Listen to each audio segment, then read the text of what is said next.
on est aujourd'hui, tout le monde dit du mal du Cameroun, ou la plupart. Vous avez un autre pays, quelle que soit la couleur de votre passeport, le chemin de retour sera le même. C'est-à-dire à Yingui, à Edea, en Karanzor, à Yabassi, à Dibombari, et puis à Bafoussam, tout ça. Mais nous avons un pays à bâtir. Et quand on vieillit, on commence à aimer plus son pays qu'autre chose. Vous savez, les vieux mariages, c'est là où il y a souvent le plus d'amour. Pas que du sexe, mais il y a une complicité. Et plus nous on vieillit, on a le devoir d'aimer plus nos pays. Parce que quand nous on arrivait à Limbe à l'époque ou à Boya, vous aviez des avenues construites par des enfants du Cameroun, mais qui sont aux États-Unis. Ils sont médecins, ingénieurs et tout. Donc nous avons le devoir de voir le monde tel qu'on le désire. Et il ne faut pas que l'Afrique tombe dans cette manipulation où on pousse nos enfants à détester leur pays.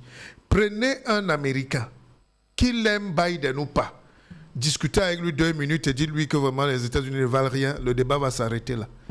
Même s'il est contre. Alors pourquoi à longueur de journée? Parce qu'on a des ressentis, on attaque notre pays et on veut en même temps qu'on se développe.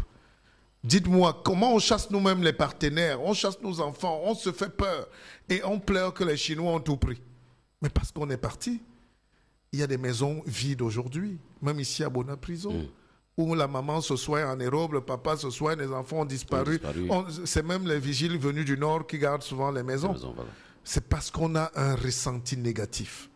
Il faut proposer un autre pays.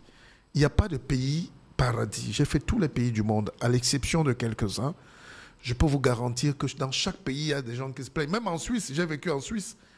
Les Suisses se plaignent. Je suis avec un jeune Suisse, il a plus de 100 000 € dans son compte, mais il se plaint que la vie n'est pas bien. Et la France, enfin la Suisse par exemple, c'est le pays du monde où il y a le plus fort taux de suicide. Pourquoi? Parce que là-bas, parfois, on ne se bat plus.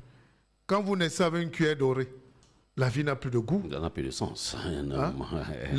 Le jus de la vie, c'est de nous prendre dans l'incertitude de la médiocrité, du misérabilisme, et de nous créer l'espoir qui va développer parfois des buildings. Et c'est l'histoire, par exemple, du promoteur de cette radio, qui n'est pas né avec une cuillère dorée, mais qui aujourd'hui nourrit des centaines de milliers de personnes.